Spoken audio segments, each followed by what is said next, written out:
Os líderes de cerca de 120 países, representantes de outros 80, um pouco menos que isso, estão reunidos até 12 de novembro em Glasgow, na Escócia, para salvar a Terra do aquecimento global, capaz de provocar uma catástrofe ambiental. A meta é conter o aumento da temperatura da atmosfera em 1,5 graus, no máximo 2, em relação à era pré-industrial. A causa do aquecimento global é o aumento da concentração de gases carbônicos na atmosfera por causa da atividade econômica do homem. A vida é viável na Terra porque a atmosfera retém parte da radiação do Sol e funciona como uma estufa para a biosfera. A temperatura média do planeta é de cerca de 16 graus centígrados. Sem o efeito estufa, a temperatura média seria de 18 graus negativos, criando um ambiente hostil à vida. O problema é o agravamento do efeito estufa desde o início da Revolução Industrial, que começa por volta de 1750 na Inglaterra. O homem joga na atmosfera a poluição dos combustíveis fósseis que movem as máquinas. Primeiro era o carvão, o mais poluente de todos, usado em grande escala até hoje.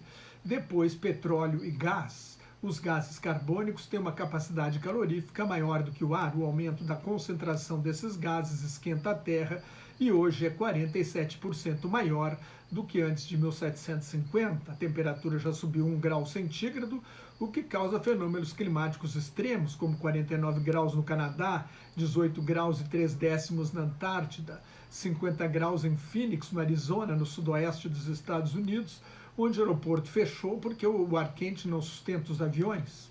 Enchentes mortais na Alemanha e na China, incêndios espontâneos todos os anos na Califórnia, no sul da Europa e na Austrália, seca na Amazônia, tornados no Brasil, furacões mais fortes no Mar do Caribe, secas mais longas e fortes, escassez de água, ameaçam o suprimento de alimentos. Os efeitos nocivos do aquecimento global estão aí. Há quase 30 anos, na Conferência das Nações Unidas sobre o Meio Ambiente e Desenvolvimento, a Rio 92, realizada aqui no Rio de Janeiro, começaram as negociações da Convenção Quadro sobre Mudança do Clima, aprovada em 1994. Aí que é a origem das COPs, da Conferência das Partes. Em 1977 foi aprovado o Protocolo de Quioto, com metas de redução para 37 países ricos. Os Estados Unidos nunca ratificaram o Protocolo de Quioto, alegando que era um acordo desigual, e ele expirou em 2012. O Acordo de Paris sobre Mudança do Clima veio para substituir o Protocolo de Quioto, para que todos os países participassem.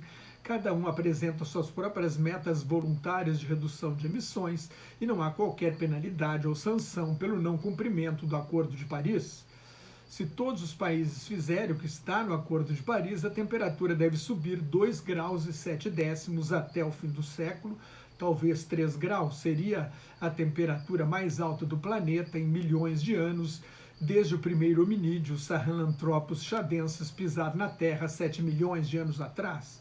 Vários ecossistemas poderiam entrar em colapso. A Conferência de Glasgow tem o objetivo de adotar metas mais ambiciosas do que em Paris e de criar fontes de financiamento da transição para uma economia de baixo carbono. Não dá para ser otimista. O mundo chega a Glasgow desunido depois de uma pandemia em que os países se fecharam e adotaram a regra do eu primeiro, mais do que evidente no nacionalismo das vacinas e na distribuição totalmente desigual. Cerca de metade da população mundial tomou ao menos uma dose, menos de 4% nos países pobres. A China é a maior poluidora, com 30% das emissões. O ditador Xi Jinping não sai da China, nem recebe líderes estrangeiros desde o início da pandemia. Promete que as emissões da China param de subir em 2030, mas não fixou uma data para a neutralidade de carbono, que é não emitir mais carbono do que absorve, quer dizer, fixou uma data para 2060. A meta da Conferência de Glasgow é atingir a neutralidade de carbono em 2050. A Rússia também não aceitou nem marcou data. A China está com escassez de energia na indústria por causa da queda na produção de carvão. Como o bom desempenho da economia, é o bom desempenho da economia que legitima a ditadura do Partido Comunista Chinês. A economia deve continuar sendo a prioridade, mas o regime sabe que o aquecimento global terá graves consequências para a China, um país com escassez de água. Para produzir microchips, precisa muita água. O presidente Joe Biden admitiu que os Estados Unidos são o país que mais contribuíram para o aquecimento global e anunciou o maior investimento na transição de 555 bilhões de dólares, 3 trilhões e 80 bilhões de reais. Mas a política dos Estados Unidos é disfuncional, não está funcionando. A ala mais radical e os moderados e conservadores do Partido Democrata não chegam a um acordo para aprovar os programas sociais, ambientais e de infraestrutura de Biden. Os investimentos eram 6 trilhões, em saúde, educação, infraestrutura e meio ambiente já são 1 trilhão 750 bilhões de 33 para menos de 10 trilhões de reais. A derrota na eleição para governador da Virgínia, onde Biden ganhou com uma vantagem de 10 pontos sobre Donald Trump, mostra a insatisfação do eleitorado com a inflação, a onda de contaminação da variante Delta e a recuperação mais lenta da economia norte-americana. Tudo indica que os republicanos podem reconquistar as maiorias na Câmara e no Senado nas eleições intermediárias de 2022, com a polarização atual da política norte-americana, seria a paralisia do governo Biden, que já está paralisado pelos próprios democratas. E o Partido Republicano está nas mãos de Donald Trump, que tirou os Estados Unidos do Acordo de Paris.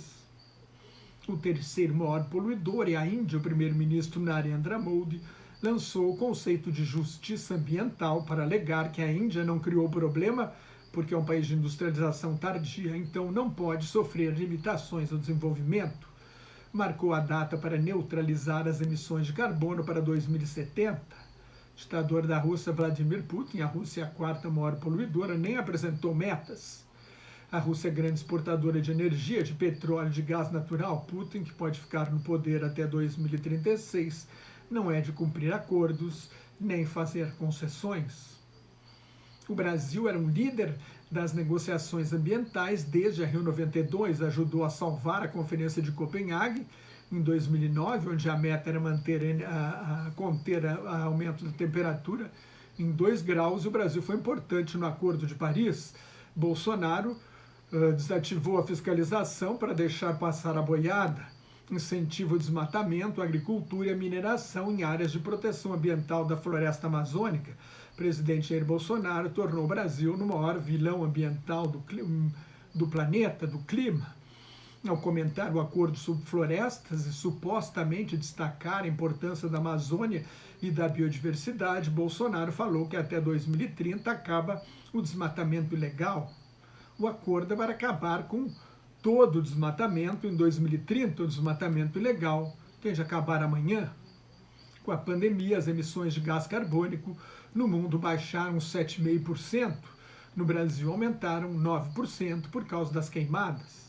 Os governadores de 10 estados, empresas e organizações não governamentais, inclusive indígenas, representam o Brasil em Glasgow.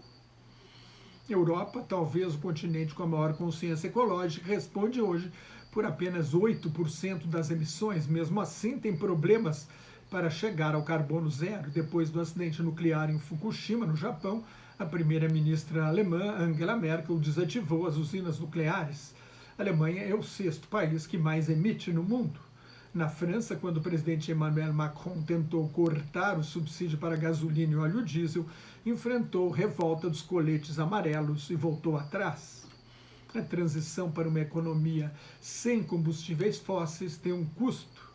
A secretária do Tesouro dos Estados Unidos, Janet Yellen, estimou em Glasgow em algo de 100 a 150 trilhões de dólares nos próximos 30 anos, algo entre 555 e 833 trilhões de reais. Não fazer nada pode ter um custo ainda maior. A África, o continente mais pobre, pode perder 30% do produto interno bruto com a crise do clima. Se você gostou, assine meu canal no YouTube, dê uma olhada no meu blog Globalização em Crise, no meu Twitter e no Facebook, onde colaboro com o Grupo Quarentena News. Cuide-se, O pior já passou, mas a pandemia ainda não acabou. Use máscara, higienize sempre as mãos, evite aglomerações, não perca a oportunidade de tomar vacina e muito obrigado pela sua atenção.